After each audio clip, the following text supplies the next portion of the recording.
OK， 好，同學仔歡迎翻嚟學定先 channel 啦，又係我林峰蛇，大家好。OK， 好，歡迎翻到嚟啦。OK， 咁今日做乜嘢事咧 ？OK， 今日嘅時候咧，想同大家去到講解一個 topic 啊。OK， 而呢個 topic 咧，坦白説啦 ，OK， 我自己同學仔咧，我 feel 到佢哋遇到少少難關嘅。OK， 咁我深信我 YouTube 嘅觀眾們咧，大家去到學呢啲課程應該都會遇到困難㗎啦。咁大家望到我哋嘅topic， OK， 我哋嘅標題已經知道今日講邊課啦，就係分數乘法嘅一課啦。OK， 嗱，我可以同大家講少少嘢先。OK， 嗱，呢一課咧，基本上5年班同學仔，我想提定大家呢一課將會係你哋嚟緊呈分試1，即係今年年尾嘅大考最緊要嘅一課。OK， 呢一 part 如果學得 OK， 你呢個呈分試就考得 OK。呢課唔 OK， 你嘅呈分試就你知咩事啦。OK， 同學仔，所以調翻轉咁講啦，其實如果你係6年班同學仔的話咧，我都希望呢個影片睇埋落去啦，因為呢一課嘅時候其實去到呈2、呈3咧，老師都會繼續考落去㗎。OK， 好啦，咁我事不宜遲啦，唔賣咁多關子啦，直接開估啦。今日我哋講乜東東咧？會講一樣叫分數乘法嘅應用題。OK， 嗱，呢隻應用題唔係就咁做乘法就算嘅。OK， 即係你同學仔肯定會問㗎吓，阿慈你玩嘢啊？分數乘法應用題，阿媽都知啦。OK， 分數乘法應用題，咁你即係條應用題，叫你去將兩個分數乘埋一齊咯，有咩好教啊？你咪嘥我時間啊，林峰蛇。嗱，你咁講就錯啦，同學仔。點解呢？因為咧呢隻嘅分數乘法，我哋會牽涉埋多一個概念㗎。呢個概念叫做分率。OK， 好啦，咁到底乜東東叫分率咧？嚇，學校老師教時冇講過嘅喎。OK， 嗱，以我所知啊，有啲學校老師會教呢個字嘅，有啲師唔教嘅。不過又咁講，教唔教都好，呢兩隻字都一定會喺你嘅呈分試嘅試卷入面出現嘅。OK， 好啦，嗱，聽實先啦，到底咩叫分數，咩叫分率咧 ？OK， 我舉個例子啦。OK， 如果係跟開我同學仔聽我講個例子就係話啦，你喺街上面撞咗兩個人。OK， 一個就係朱錦春同學，哈哈，即係我啦。OK， 好啦，一齊畫低幅圖佢先啦。OK， 好啦，你撞咗第一個係我嚟㗎啦。OK， 好靚仔嘅。OK， 豬鼻好都 OK， 好啦，你撞到我。跟住啦，你撞咗第二位仁兄係邊個呢？就係香港好著名嘅首富先生 ，OK， 李嘉誠先生 ，OK， 好啦，咁你撞咗我哋兩個人啦，咁做咩事呢？撞到會發生乜嘢事啊？會好痛 ，OK， 係多謝你 ，OK， 撞到係啦，撞到兩個，咁啊兩個人就話咩啊？喂，同學仔，我決定將我嘅身家2/2送俾你啦。咩叫做2/2送俾你啊？將我成副身家嘅1/2送俾你喎，咁你要喺呢兩個入面揀一個人啦，係咪？咁我想問大家會點揀呢？你揀我朱錦春定揀李嘉誠先生嘅身家1/2啊？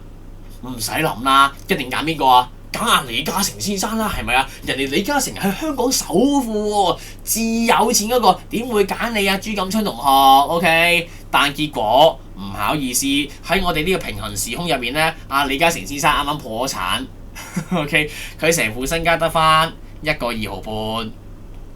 OK， 但係我豬仔 Sir 唔同啦，我前排中咗6合彩 ，OK， 我有300億嘅港元係我嘅身家，哇！300億身家喎，正啦，係咪啊 ？OK， 發達啦 ，yes 啊 ，OK， 好啦，咁而家俾大家再揀多次，你揀邊一個人嘅1/2身家？我豬仔 Sir 定係破咗產嘅李嘉誠先生？揀邊個？梗係揀我啦，係咪啊？點解啊？因為大家都叫1/2，我就想問一個問題先。我哋兩個人嘅身家1/2出嚟嘅嗰個數值同唔同嘅？即係我俾你嗰個嘅金額同唔同啊，同學仔 ？Yes， 梗係唔同啦，係咪？點解啊？李嘉誠先生得翻1個2毫半，佢成副身家嘅1/2，即是話佢大約得翻 OK 6毫子到。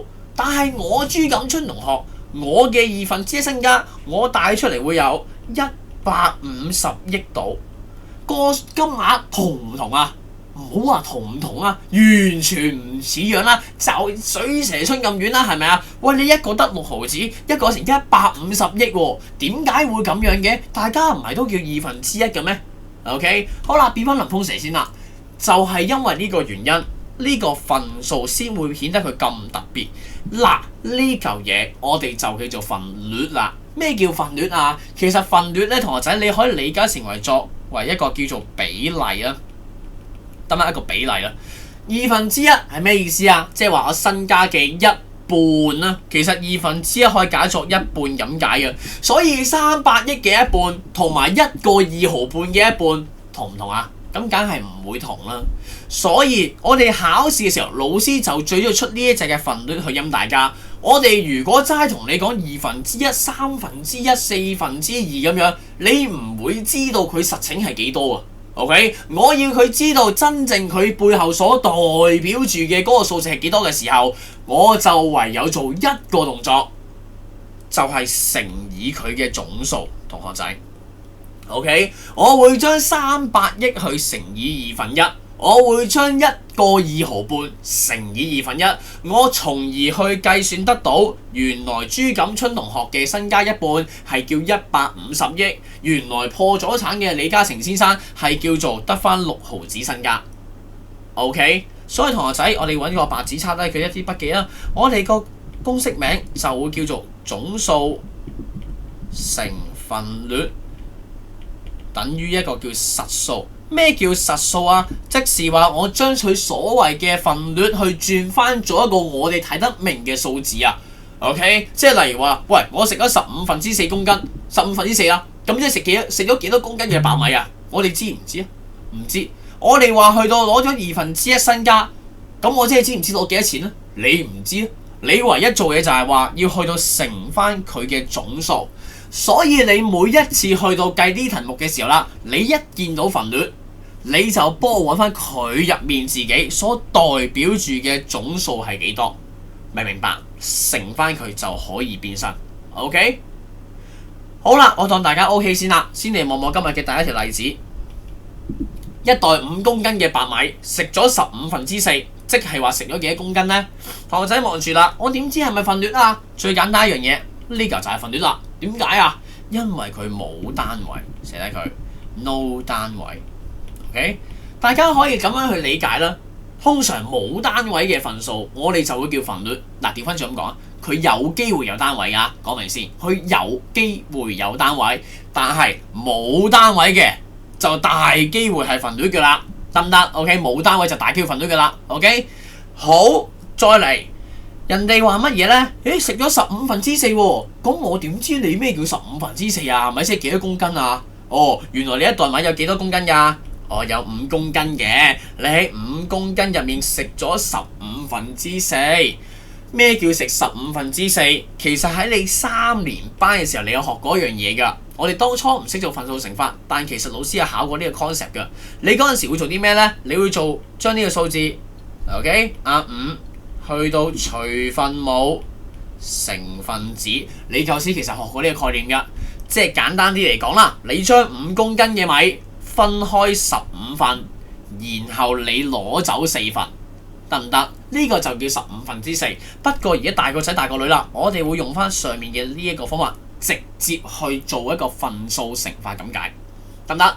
就變咗做5乘以4/15啦。咁我就可以將佢變翻身出嚟，揾到佢食咗幾多公斤嘅白米。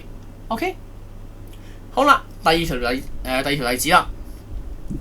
學校圖書館有1200本嘅藏書啦。OK， 其中小説類佔咗3/5，科普類係小説嘅2/3。問科普類有幾多本咧 ？OK， 好啦，第一樣嘢啦，人哋問緊你科普類喎，係咪啊？好啦，同學仔，我想問下啦，係咪就咁將2/3乘1200就啱啊？阿蛇我知嗱，同學仔。聽實啦，又係我朱錦春威威豬嘅時候啦。2/3有冇單位啊？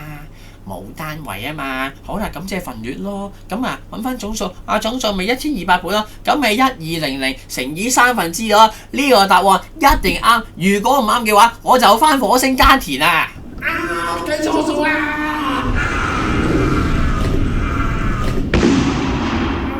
我唔想耕田啊！我都未講完，炸翻火星耕田啊！嘅點解會咁樣㗎？咩啊？2/3係份率，咁個總數1200喺前面得一個數字啫嘛，咁咪乘佢咯。有咩錯啊？係咪你屈我咋 ？No， 同學仔聽住啦，好啦，嗱，我哋揾總數去望清望楚啊。2/3，我哋試一讀一次佢個字啊。科普類是小說類的2/3，佢係小說嘅2/3，但係小說係咪1200本啊？唔係，即是話你要去尋找到科普類嘅數目嘅時候，你應該係要將小說去到乘以2/3啦，係咪？但係問題嚟啦，我手頭上有冇小說嘅數量？有沒有？沒有，咁點算？你咪揾咗小說先咯。喂，原來就係點啊？喺1200本書入面有3/5係小說。喂，咁佢總數真係講1200啦。咁所以你咪應該先將1200乘咗3/5先咯。呢一嚿嘢就係小說嘅數量。OK， 此乃 Step 1。你揾到小說有幾多本啊？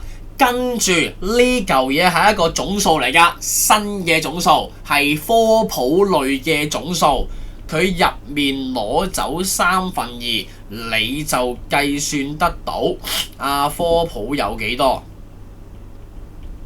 OK， 畫幅圖俾你睇，即係當啦，呢度會有一堆書啦。OK， 有1200本書，跟住小說嘅位置佔咗3/5，呢度叫小說。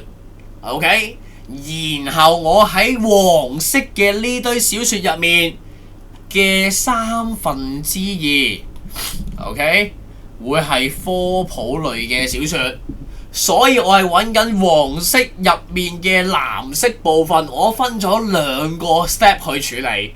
同學仔，呢隻打星星題目係考試考得最難嘅一隻總數成分率嘅題型，得唔得？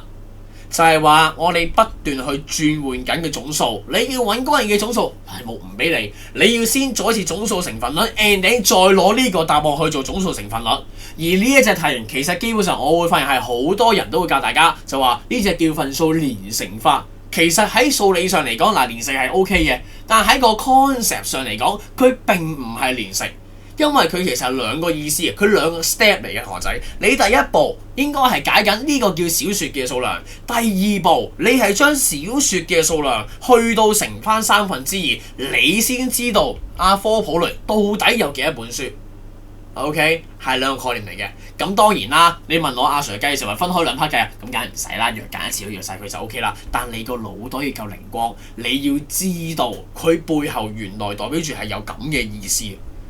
OK， 就是這樣咁樣啦，同學仔。咁希望呢條影片幫大家啦。OK， 咁分率嘅位置，大家哋記翻實入我個腦袋入面啦。唔理學校老師教唔教啦，總之記住，呈翻試一定考到呢樣嘢㗎啦。得唔得 ？OK， 好啦，咁多句啦，咁今堂咁多啦。咁大家如果中意的話咧，唔係今堂，今條影片 OK， 中意嘅話幫我俾個 like 我啦 ，OK， 或者喺樓下 comment 啦 ，OK， share 俾啲朋友仔啦 ，OK， 記住 subscribe to 我嘅 channel 啦 ，OK， 學定先 channel，OK， 咁我下次會再出片㗎啦，撳定叮叮鐘，下次出片咧就提醒大家啦 ，OK， 我林峰 Sir，我哋下次片再見，係咁多，拜拜，加油！